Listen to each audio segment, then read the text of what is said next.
Welcome to Wisdom for the Present, where we take ancient truth and bring it into clear, modern understanding. This episode uses AI-generated narration based on human-researched and written material. Which is really important as we dig into today's text. Yeah, exactly. Because I want you to imagine, just for a second, holding absolute unchallenged power over 127 global provinces. Right. I mean, you command armies that shake the earth. You possess wealth that completely defies mathematical calculation. Oh, absolutely. Yet you are entirely incapable of controlling your own temper. Yeah, that's the real paradox here. It is. Today, we are dissecting an ancient political thriller where the most powerful man on earth is manipulated by absolutely everyone around him. And, a marginalized orphan orchestrates the survival of an entire nation. So welcome to this custom-tailored deep dive into the Book of Esther. It's just a phenomenal narrative to unpack. And to move past the superficial Sunday school version of this text, we are grounding our analysis in the original text of the World English Bible. Right. But we are primarily looking at it through the lens of two really monumental commentaries. We have the historical, linguistic, and archaeological analysis of Albert Barnes, which was published in 1870. Okay, wow. Yeah. Combined with the sharp, deeply penetrating moral philosophy of Matthew Henry from 1706. That's a solid foundation. Exactly. Our goal is to extract the mechanics of power, the anatomy of pride, and the strategies of survival that are just as active in modern boardrooms and political theaters as they were in ancient Persia. Okay, let's unpack this right away, because we need to understand the sheer scale of the machine we are looking at here. Oh, the scale is everything. Right. So the text opens in the reign of Ahasuerus. Now, from Albert Barnes' historical cross-referencing, we know Ahasuerus is the Hebrew translation of the Persian name Khosrow. Right, which the Greeks called Xerxes. This is Xerxes the Great. He rules an empire stretching from India all the way to Ethiopia. We are in the third year of his reign, so roughly 483 BC, and he throws a feast in the citadel of Susa. But when we say feast, we have to completely erase our modern conception of, a dinner party. This event lasts 180 days. Which is the logistical detail that just demands our attention. I mean, how do you host the princes, the nobles, and the combined military leadership of Persia and Media for half a year? Right, that's insane. How do you even feed them? Exactly. What's fascinating here is the historical timing. Barnes points out that the third year of Xerxes' reign perfectly aligns with the historical timeline of his massive military preparation to invade Greece. Oh, wow. Like the famous campaign that leads to the Battle of Thermopylae. That's the one. So this 180-day gathering wasn't just a party. It was a sprawling 6-month military council and, honestly, a display of economic terror. Yeah, a massive flex. For sure. He is showing his generals and regional governors his glorious kingdom and the honor of his excellent majesty. Basically to prove he can financially sustain a global war. So it's essentially a half-year-long investor pitch. But the capital being raised is human blood for a military campaign, and the collateral is the unimaginable wealth of the Persian treasury. That is precisely what it is. And following that 6-month display, he throws a specialized 7-day event for everyone in the capital city of Susa, great and small. Right. The architectural details Barnes highlights here are staggering. The text describes white and blue awnings, the royal colors of Persia fastened with fine purple linen to silver rings and marble pillars. Just opulent. Completely. Guests are reclining on couches made of solid gold and silver. Wow. Yeah, placed on mosaic pavements of porphyry, marble, mother of pearl, and precious stones. They are drinking royal wine from golden vessels. And the text specifically notes that no two vessels were the same. I mean, that is a flex of absolute intoxicating supremacy. You are drinking out of a priceless golden artifact that is entirely unique in the world, and there are thousands of them. Thousands of them, yeah. But amidst all this sensory overload, there is this fascinating sociological detail. The text notes that the drinking was according to the law, meaning it was not compulsory. Right. The king had directed all the officials of his palace to let every man do as he pleased. Nobody was forced to drink themselves into oblivion, which apparently was a common mandate at ancient royal banquets. It really was. And if we connect this to the bigger picture, Matthew Henry isolates the profound irony of this exact moment. Yeah. Xerxes issues a royal decree that no man should be forced to drink against his will. He's essentially granting his subjects the freedom to rule their own appetites. Okay. Yet the king himself possesses zero internal governance. Henry writes that this man, who dictates the terms of a global empire, has absolutely no rule over his own spirit. Oh, that's so good. Right, he has total external dominance and total internal chaos. And that internal chaos is the fuse that detonates the entire narrative. Let's follow that fuse, because it is the 7th day of this final week-long party. The text says the king's heart is merry with wine. Which means he's drunk. Right, his judgment is entirely compromised. He orders his 7 highest-ranking eunuchs to go into the royal harem and bring out Queen Vashti, wearing her royal crown, to show off her beauty to the people and the princes. Yeah. He wants to parade her like just another unique golden vessel. Mm-hmm. And Vashti flat out refuses. A refusal that completely shatters the illusion of the king's absolute power. Yeah. Barnes provides critical cultural context here. In ancient Persian custom, while concubines might be present at drunken banquets, the royal wives, the queens, were kept strictly secluded. Oh, so this was a huge violation of norms. Massive. For Vashti to be brought out in front of thousands of intoxicated military commanders was a severe breach of her dignity and Persian propriety. She draws a hard boundary. She refuses to be instrumentalized for the king's ego. But the fallout is instantaneous. The text says the king's anger burned in him. He is humiliated in front of the exact military leaders he has spent 6 months trying to impress. He turns to his 7 wise men, basically his legal experts, and demands a solution. And the response from these so-called wise men is a spectacular display of insecurity. Oh, it's pathetic. Truly. A counselor named Memucan essentially argues that Vashti hasn't just wronged the king. He says she has set a dangerous precedent for the entire empire. He claims that when the noble women of Persia and Media hear about this, they will look at their own husbands with contempt. It is the ultimate manifestation of patriarchal panic. I mean, Memucan escalates a domestic dispute into a global geopolitical crisis. Right. And this raises an important question about how broken systems operate.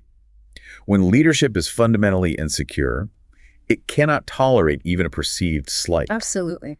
Memucan advises the king to issue a decree in an unalterable law of the Medes and Persians that Vashti is banished forever, her position given to another, and a mandate sent to every province declaring that every man must be the master of his own household.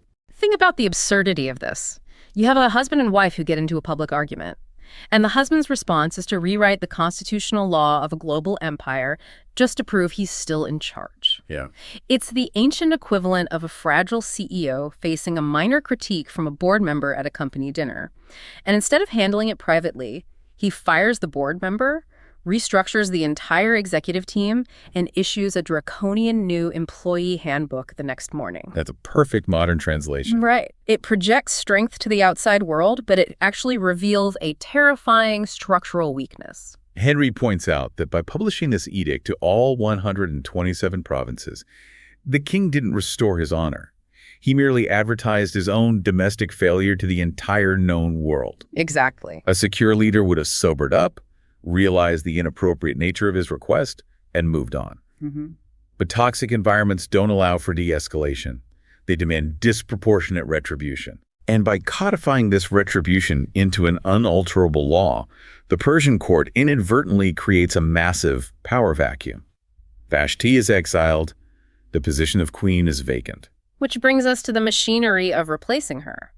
Sometime later, after the king's wrath has cooled, he actually remembers Vashti. He misses her. Yeah. Oh. His attendants, terrified that he might reconsider and realize they were the ones who advised him to banish her, scramble to distract him. They propose a kingdom-wide administrative effort to gather all the beautiful young virgins to the citadel of Susa, placing them under the care of Hegai, the king's eunuch. Right. It is an industrial-scale beauty contest. And here we must exercise careful discernment. We are introduced to the harem system of antiquity, which, as Henry rightfully argues, is a severe departure from the original moral design of human relationships. Yeah, it's really dark. Very.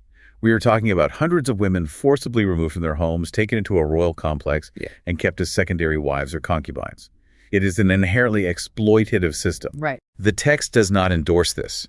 It merely reports the stark reality of absolute monarchies. That distinction is so important. If you try to sanitize this part of the narrative, you lose the actual friction of the text.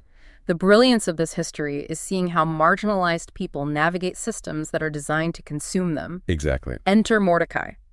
He is a Jewish exile, a Benjamite, whose family was deported from Jerusalem by Nebuchadnezzar decades prior.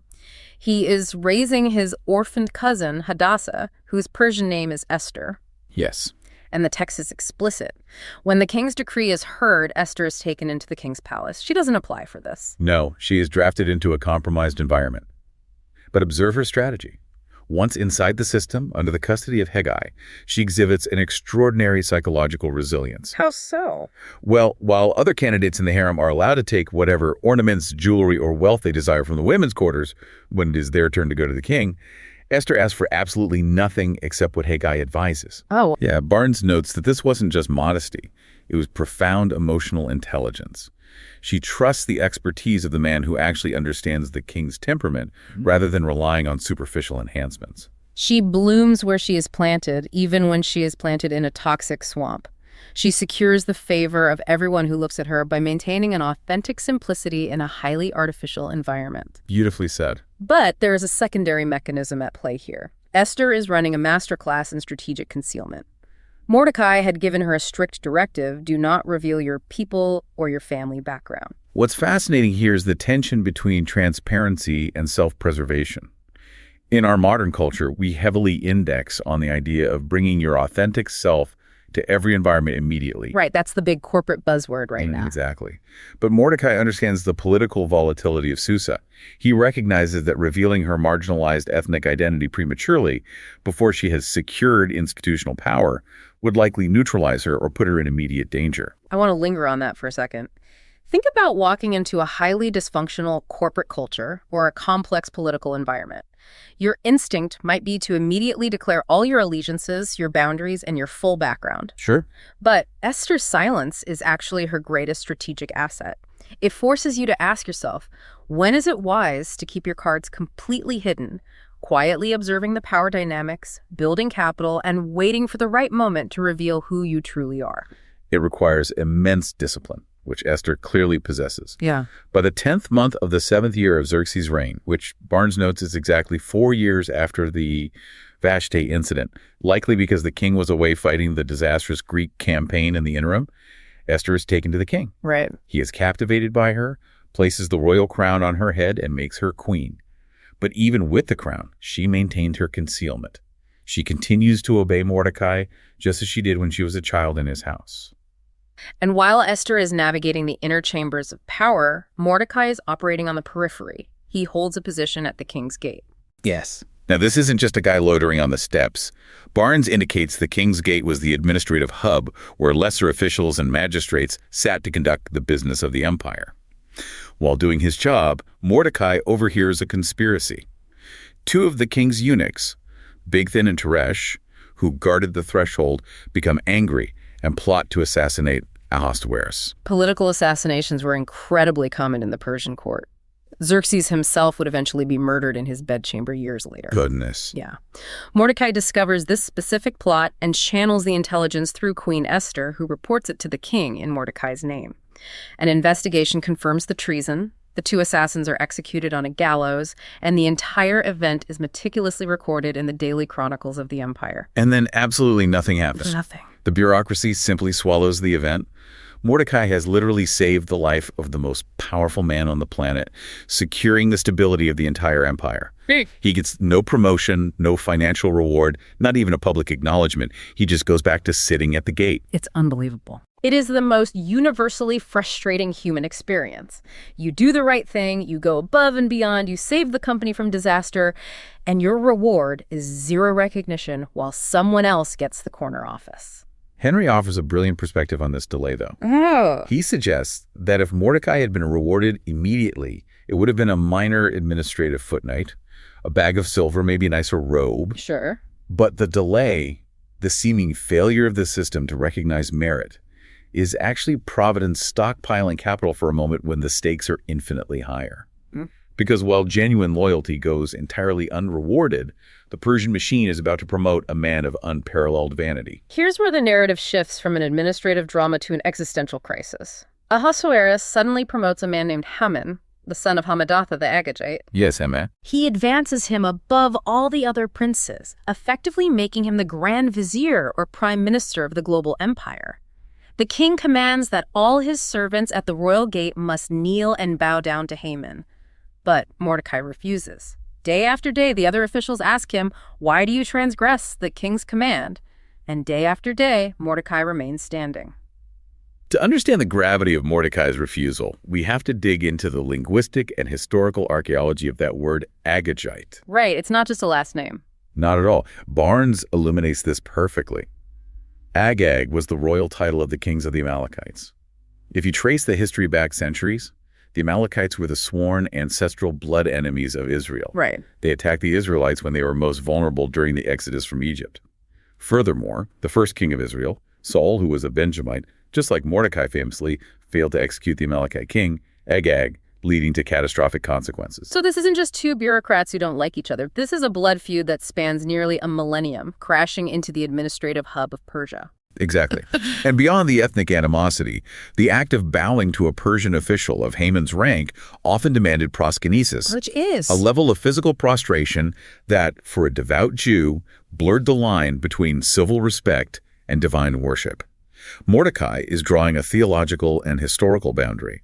He informs the other officials that he is a Jew, laying his identity on the table for the first time to explain why his conscience forbids him from offering this specific reverence to this specific man. But I have to play devil's advocate here. I want to challenge Mordecai's actions because from a purely pragmatic standpoint, this looks incredibly reckless. It really does. He is an exile living under an absolute dictator. By refusing a basic, albeit distasteful, cultural norm of bowing, he isn't just risking his own job. He is drawing the attention of the second most powerful man in the world toward his entire marginalized community. Yes. It feels like an employee refusing to sign a basic corporate compliance form on a strict moral technicality, knowing full well that upper management might retaliate by liquidating their entire department. Is principled resistance always worth the collateral damage? That is the excruciating ethical tension the text forces us to confront. If you view the world strictly through a utilitarian lens, Mordecai's stubbornness is a catastrophic error. Yeah. But Henry argues that true moral integrity isn't calculated by pragmatic outcomes. It is anchored in obedience to a higher law. Mordecai decides there is a line he simply will not cross, regardless of the socio-political cost. Wow. And it begs the listener to examine their own architecture of belief. Do you have a non-negotiable? In a culture that constantly demands compromise for the sake of advancement or survival, where is your line in the sand? Well, the cost of that line becomes terrifyingly apparent immediately. The officials report Mordecai to Haman just to see if Mordecai's behavior will be tolerated. And when Haman sees for himself that Mordecai won't bow, the text says he is filled with wrath. But here is where we see the anatomy of pride. Haman doesn't just order his guards to execute Mordecai on the spot. He considers it beneath his dignity to lay hands on one single man. He wants to wipe Mordecai's entire genetic line off the face of the earth. He decides to orchestrate the genocide of every Jew in all 127 provinces. This is the defining characteristic of what Henry calls proud wrath. Haman has reached the absolute pinnacle of human power. He has wealth, status, and the ear of the king. Yeah. Yet his ego is so pathologically fragile that the silent insubordination of a single man sitting at a gate unravels his entire psychological stability. Pride makes us dangerously brittle. It really does. When a narcissistic leader faces a minor threat to their authority, they don't solve the problem. They scorch the earth. The methodology of his malice is chilling. In the first month of the year, Haman gathers his occult advisors and casts Pur, the ancient Persian word for the lot, basically rolling dice to find an auspicious, lucky day to carry out this extermination. Right. The lot falls on the 12th month, the month of Adar. He then goes to Xerxes and delivers a masterclass in political manipulation. He doesn't name the Jews. He just says, there is a certain people scattered abroad. Their laws are different from all other people. Neither do they keep the king's laws. Therefore, it is not for the king's profit to allow them to remain. Notice the phrasing. He frames personal vengeance as a matter of national security and economic efficiency. So manipulative. Highly. But to sweeten the deal, Haman offers a staggering bribe. He tells the king, if it pleases the king, Let it be written that they be destroyed, and I will pay 10,000 talents of silver into the hands of those who have charge of the king's business. Let's quantify 10,000 talents of silver because the sheer scale of that bribe is difficult to comprehend. It's massive. Historical estimates grounded in Herodotus's records of the Persian economy suggest that 10,000 talents of silver represented roughly 2/3 of the entire annual tax revenue of the Persian Empire. It is an astronomical figure. It implies that Haman is a man of virtually limitless private wealth, or that he intends to fund the bribe using the plundered estates of the millions of Jews he plans to slaughter. That's horrifying. Either way, Xerxes, perhaps still financially depleted from his Greek campaigns, doesn't even question the logistics. He casually takes his signet ring from his hand, the ultimate seal of executive authority, gives it to Haman the Agagite, and says, "The silver is given to you, the people also, to do with them as it seems good to you." The king delegates a genocide without even asking the name of the people being destroyed. It is the banality of evil in its purest form. Yes. Haman summons the royal scribes. The decree is written in every script and every language of the empire.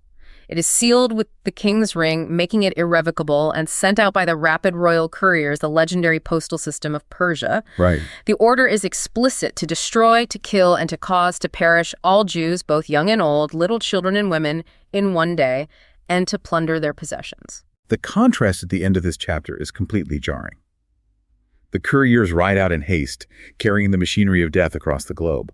And the text says, "The king and Haman sat down to drink, but the city of Susa was perplexed." Wow. The architects of this trauma are casually sipping wine, entirely insulated from the terror they have unleashed, while the civilian population is thrown into utter confusion.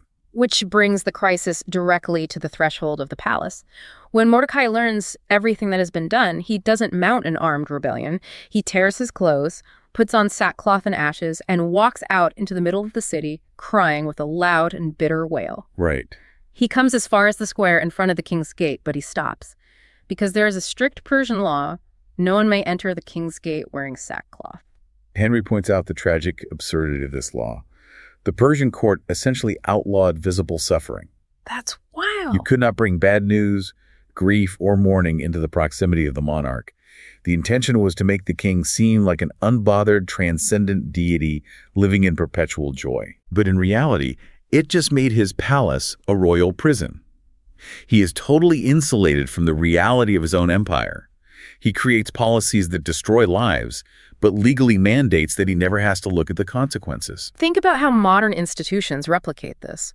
Corporate structures often have unwritten rules demanding toxic positivity. Oh, for sure.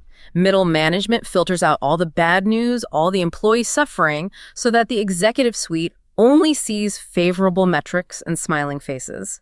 The leaders are protected from the friction of reality, which allows them to continue making destructive decisions in a vacuum. It is a devastatingly effective way to maintain the status quo, but the grief breaches the walls anyway. Esther's maids and eunuchs tell her about Mordecai's public mourning. Right. She is deeply distressed and tries to send him fresh clothes so he can take off the sackcloth and enter the gate to speak with her. But he refuses. The grief is not a performance. It is a reality that cannot be swapped for palace attire. So Esther relies on secure back-channel communication. She sends Hathach, one of her appointed royal eunuchs, out to the city square to find out what is happening. Mordecai tells Hathach every detail, including the exact sum of money Haman promised the treasury. Yes. He gives Hathach a physical copy of the written decree to show Esther, and he issues a direct order. She must go in to the king, make a supplication, and explicitly plead for her people. But Esther sends Hathach back with a message that highlights a terrifying institutional barrier. What's the barrier? She says all the king's servants and the people of the king's provinces know that whoever, whether man or woman, comes to the king into the inner court without being called, there is one law for him, that he be put to death, except those to whom the king shall hold out the golden scepter, that he may live. Wow. And she adds a chilling personal detail. She says, "But I have not been called to come in to the king these 30 days. Okay, let's unpack the psychological weight she's carrying right now. The king's affections are notoriously volatile.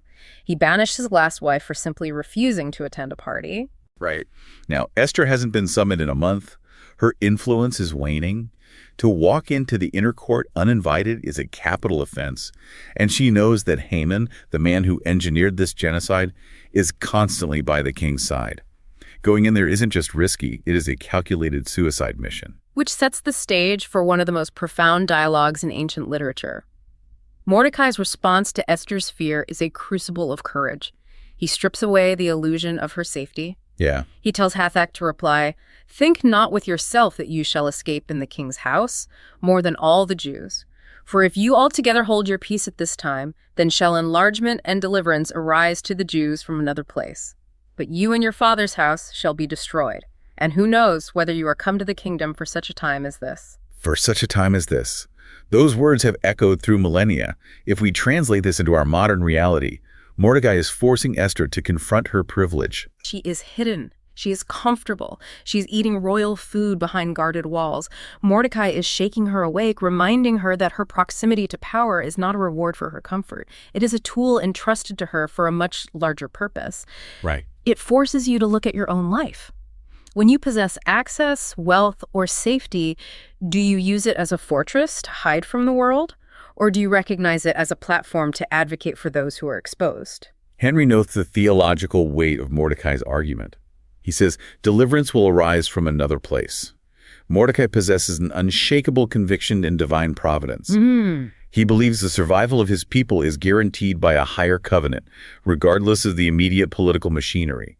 He's essentially telling Esther, the plan will succeed with or without you. The only question is whether you will have the honor of participating in it or the tragedy of missing your defining purpose. And Esther's response is a masterclass in navigating terror. She doesn't panic. She doesn't rush into the throne room fueled by an adrenaline spike. She sends a final message back. Go, gather together all the Jews who are present in Susa, and fast for me, and neither eat nor drink 3 days, night or day. I and my maidens will also fast the same way. Then I will go into the king, which is not according to the law, and if I perish, I perish. This is deeply instructive. When facing a high-stakes, terrifying decision, the modern instinct is often to act immediately, to fire off the email, to confront the boss, to force a resolution. Right, fix it now. Exactly. Esther chooses absolute restraint. She demands a 3-day fast. Fasting, in this context, is an implicit, desperate cry to the heavens. It is a physical denial of the flesh to sharpen the spiritual focus. She gathers her community, grounds herself in a reality larger than the Persian court, and only then does she accept the ultimate risk. So what does this all mean? The name of God is famously absent from the Book of Esther. It is never explicitly written. Yes, that's a famous detail. Yet, in this 3-day fast, the unseen architecture of the story shifts. The invisible actor steps onto the stage. On the 3rd day, Esther takes off her mourning clothes. She puts on her royal apparel. She walks into the inner court of the king's house and stands directly in the line of sight of the throne. You could almost hear the silence in the room. The guards are likely gripping their weapons, waiting for the king's command to strike her down. Ahasuerus is sitting on his royal throne. He looks up and sees Esther standing in the court. And the text says, she obtained favor in his sight. He extends the golden scepter that is in his hand. Esther approaches and touches the top of it, accepting the clemency. The relief in that moment must have been physiological. The king looks at her and says, "What will you have, Queen Esther? And what is your request? It shall be given you even to the half of the kingdom." Wow. He is offering her a blank check. The door is wide open. All she has to do is point her finger at Haman and cry for justice. But she doesn't. This is where Esther transitions from sheer courage to strategic genius. Barnes and Henry both marvel at her patience. Instead of blurting out the crisis, she says, "If it seems good to the king, let the king and Haman come today to the banquet that I prepared for him." The king agrees immediately, orders Haman to hurry, and they attend her private banquet. As they are drinking wine, the king asks again, "What is your petition? It shall be granted." And again, Esther delays. She says, "If I have found favor in the sight of the king, let the king and Haman come to the banquet that I shall prepare for them, and tomorrow I will do as the king has said." Why the delay? Why risk the king changing his mind? Right. Why? Henry unpacks the psychology here. Esther's manipulating the environment. By inviting the king to a highly exclusive, intimate setting, she is softening his spirit, distancing him from his state advisors, and building his curiosity. Okay, that makes sense. But more brilliantly, she is inflating Haman's ego to the bursting point. She knows that pride precedes destruction. By making Haman feel like the most favored man in the empire, she is setting him up for a catastrophic fall. And it works perfectly.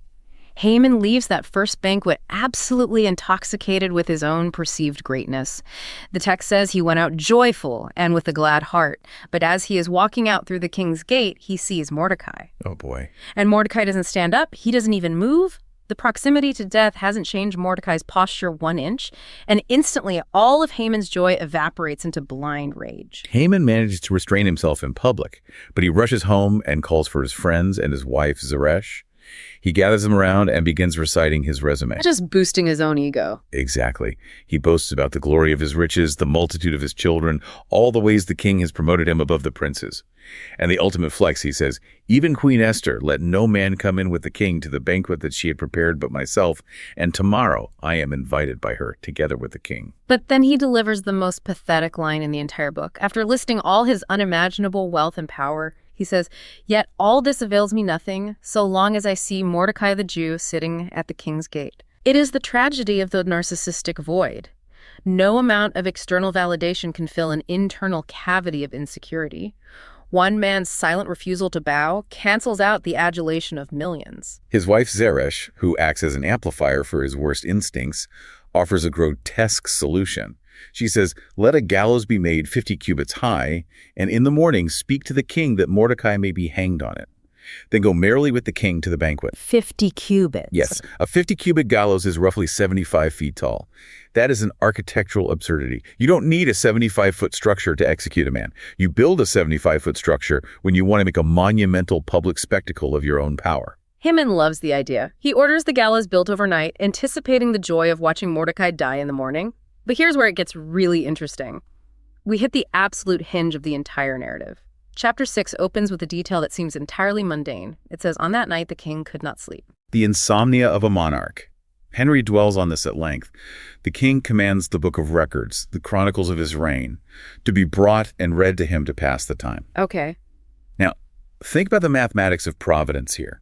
Out of all the years of records in a global empire, out of all the administrative details, tax receipts, and military logs, the scribe opens the scroll and reads the exact entry detailing how Mordecai the Jew uncovered the assassination plot of Bigthan and Teresh. What are the odds? It is the ultimate butterfly effect of history. Ahasuerus stops the reader and asks, "What honor and dignity has been bestowed on Mordecai for this?" The king's servants reply, "Nothing has been done for him." And just at that exact moment, before the sun has even risen, there is a sound in the outer court. The king asks, "Who's in the court?" It is Haman. Of course it is. He has arrived at the palace at the crack of dawn, practically vibrating with excitement, to ask the king for permission to hang Mordecai on the 75-foot gallows. The king commands Haman to enter. But before Haman can even open his mouth to ask for Mordecai's death, the king preempts him with a hypothetical question. What shall be done to the man whom the king delights to honor? This is where Haman's narcissism entirely blinds him. He assumes, naturally, whom would the king delight to honor more than myself? So he designs his own ultimate fantasy. Right. He doesn't ask for money or land. He asks for the symbols of the king's own identity. He says, "Let royal clothing be brought which the king uses to wear, and the horse that the king rides on, and on the head of which a crown royal is set. Deliver the clothing and the horse to the hand of one of the king's most noble princes, that they may array the man and cause him to ride on horseback through the city square, and proclaim before him, 'Thus shall it be done to the man whom the king delights to honor.'" He literally wants to cosplay as the king. But the universe has a profound, almost comedic way of humbling the arrogant. The king looks at his grand vizier and issues a command that must have felt like a physical blow to Haman's chest. "Make haste and take the clothing and the horse, as you have said, and do even so to Mordecai the Jew, who sits at the king's gate. Let nothing fail of all that you have spoken." The psychological whiplash is stunning. Haman, who walked in expecting to execute his enemy, is now legally forced to act as his enemy's hype man. Yeah, it's brutal. Barnes notes the excruciating public humiliation. Haman must personally dress the man he despises in royal robes, lead his horse through the crowded streets of Susa, and loudly proclaim his glory to the exact people Haman rules over. Think about the modern workplace equivalent. This is the classic tale of the self-promoting, toxic executive who spends months trying to get a quiet, competent rival fired, only to accidentally architect a scenario where the CEO forces the toxic executive to publicly announce the rival's massive promotion. It is poetic, humiliating justice. But we must contrast their reactions after the parade is over. What does Mordecai do after receiving the highest public honor in the empire? The text says, Mordecai came back to the king's gate. He just goes back to work. He doesn't leverage the moment to seize power. He returns quietly to his duty. His character is fundamentally stable. But Haman hurries to his house, mourning, and having his head covered, a sign of total defeat. He gathers his wife Zeresh and his wise men, looking for comfort. But the sycophants turn on him instantly.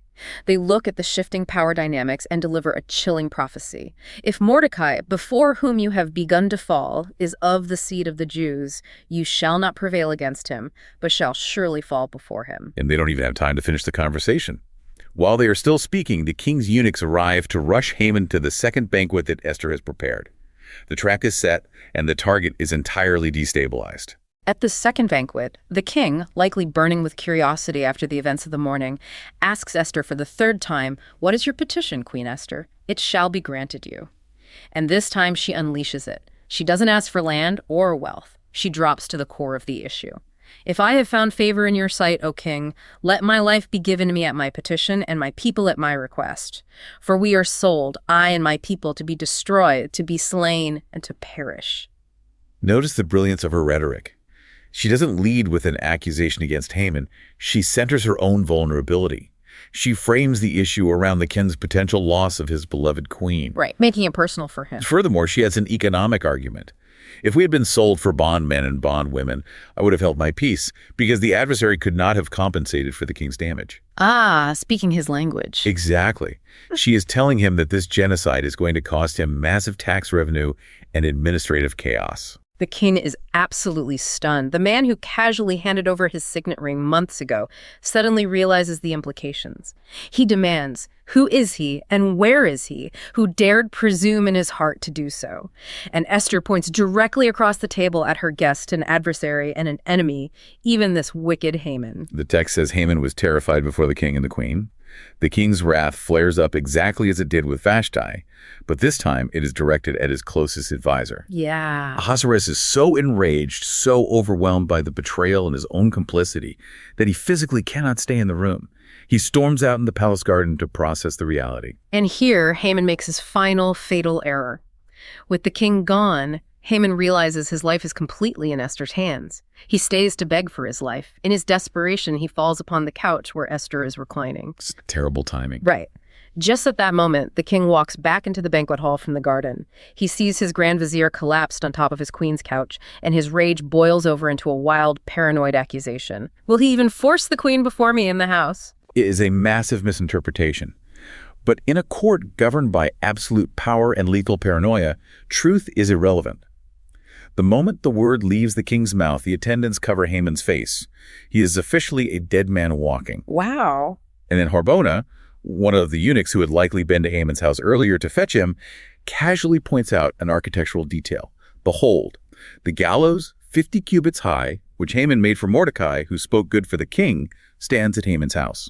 The king doesn't hesitate. Hang him on it. And they do. Haman is executed on the exact 75-foot monument to his own pride that he built the night before. Henry calls this the ultimate realization of the proverb, "The wicked fall into the very pit they dug for others." Absolutely. The king's wrath is finally pacified. He gives Haman's massive estate to Esther. And when Esther reveals her relationship to Mordecai, the king takes off his signet ring, the one he had reclaimed from Haman, and gives it to Mordecai. The power dynamic is completely inverted. But the narrative tension is not resolved. And this is a crucial lesson in dismantling toxic systems. Just because the architect of the trauma is removed doesn't mean the destructive policies disappear. Oh, right, the decree. Esther falls at the king's feet, weeping, begging him to reverse the letters devised by Haman to destroy the Jews. But Ahasuerus encounters the exact same institutional barrier he created in chapter 1. A decree written in the king's name and sealed with the king's ring cannot be reversed, not even by the king himself. It is the ultimate absurd bureaucracy. The law was designed to project an image of divine infallibility to make the king look like a god who never makes mistakes. But in reality, it just traps him in his own worst decision. Yes. How often do we encounter this in modern institutions? We hit a corporate policy or an organizational rule that is clearly destructive, clearly unjust, but middle management just shrugs and says, "Sorry, my hands are tied by policy. It's in the handbook." When an institution values its own procedural infallibility over human life, it becomes a machine of trauma. Since the king cannot legally unring the bell, he has to authorize a workaround. Okay. He tells Esther and Mordecai to write a new decree in the king's name. This new law grants the Jews in every city the right to gather together, to stand for their lives, to destroy, kill, and cause to perish any armed force of the people or province that would assault them, their little ones, and their women. It's an innovative parallel solution. The original decree of extermination remains legally active, but the new decree arms the targets and neutralizes the legal protection of the attackers. It forces you to think about institutional problem solving. When you hit a bureaucratic wall that cannot be dismantled, how do you architect a parallel framework that protects the vulnerable and neutralizes the threat without breaking the foundational rules of the system? Mordecai drafts this counter-decree with incredible precision. The royal scribes are summoned, the letters are sealed with the king's ring, and they are sent out on the fastest royal horses, mules, camels, and young dromedaries. The text emphasizes the speed. Right. The communication of survival outpaces the communication of doom. And Mordecai goes out from the presence of the king in royal apparel of blue and white with a great crown of gold. The city of Susa, which was perplexed when Haman's decree was issued, now shouts and is glad. But the conflict is still looming. When the 13th day of the 12th month of Adar finally arrives, the tension breaks. The enemies of the Jews attack, hoping to execute Haman's original plan. But the power dynamics have shifted. The Jews gather in their cities, and the local officials, the satraps, and the governors actually help them because the fear of Mordecai, the new prime minister, has fallen upon them. This brings us to a section of the text that often presents an obstacle for modern readers. The narrative describes a massive bloody conflict. In Susa, the Jews kill 500 men, including the 10 sons of Haman. In the surrounding provinces, they kill 75,000 of those who hated them. We have to address this violence with historical discernment. Yes, because the sheer body count makes a modern audience deeply uncomfortable. It feels brutal. Furthermore, Esther asks the king for a second day of conflict in Susa, resulting in 300 more dead, and she asks that Haman's 10 dead sons be publicly hanged on the gallows. Why extend the violence? Context is the only way to understand this. Barnes clarifies that this was not a random slaughter. It was a highly organized, sanctioned civil war. The people being killed were not innocent bystanders. They were the aggressive factions, likely entrenched Amalekite sympathizers and Haman loyalists, who chose to carry out the genocide ordered despite the existence of the new royal decree. Esther's request for a second day in the capital was a tactical strike to entirely root out the political machinery that Haman had built, ensuring they could not mount a counter-insurrection. But there is a massive moral distinction the author embeds in the text. 3 separate times during the recounting of this conflict, the narrative explicitly repeats a specific phrase. It says, "They did not lay their hands on the plunder." That detail is the moral anchor of the chapter. Haman's original decree explicitly incentivized his followers by allowing them to take the spoils to enrich themselves by murdering their neighbors. Haman's faction was driven by malice and greed. Right. The new royal decree written by Mordecai legally gave the Jews the exact same right to take the plunder of their attackers, but they universally refused. They leave the wealth on the table. By refusing the plunder, they prove to the entire Persian Empire that they are not acting out of opportunism, vengeance, or greed. They are fighting strictly for their own survival. They maintain the moral high ground in the midst of a brutal defensive war. To cement the memory of this deliverance, Mordecai sends letters to all the Jews to establish an annual festival. They call it the Feast of Purim, named after the pur, the lots that Haman cast to determine the day of their destruction. But notice the sociology of the memorial. They don't decree a day of solemn fasting or bitter weeping to remember the trauma. No, they mandate exactly the opposite. They declare days of feasting and gladness, days for sending portions of food to one another, and crucially, giving gifts to the poor. It's profound. It really is. Human beings need physical, communal rituals to process trauma. By establishing Purim, they actively transform a memory of intended genocide into an annual engine of communal joy and charity. The memory of near death becomes a mechanism to feed the vulnerable. And as the book closes in chapter 10, we get a final summary of Mordecai's legacy. King Ahasuerus lays a tribute on the land and the islands of the sea, a reminder of his ongoing imperial taxation. But Mordecai the Jew is next to the king. Yeah. Henry beautifully summarizes how Mordecai utilized this ultimate authority. He writes that Mordecai was great among the Jews, accepted by the multitude of his brothers, seeking the good of his people and speaking peace to all his descendants. Look at the incredible arc we have traveled over this deep dive. We started in chapter 1 with an insecure king throwing a 6-month-long party just to show off his own ego, ending in the fracturing of his family. Right.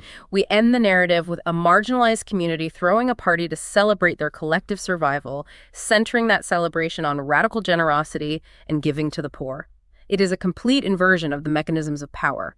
We've seen how the proud are brought low, how the vulnerable navigate compromised systems, and how a single voice, strategically raised after deep, patient reflection, can alter the destiny of millions. But notice the underlying current. The story of Esther never preaches. It just observes. It leaves us to wonder about the fabric of our own lives. When things seem like pure coincidence, a sleepless night, a delayed conversation, a random bureaucratic rule, a moment where you are inexplicably overlooked for a reward, are we just looking at the chaotic surface of a much deeper script?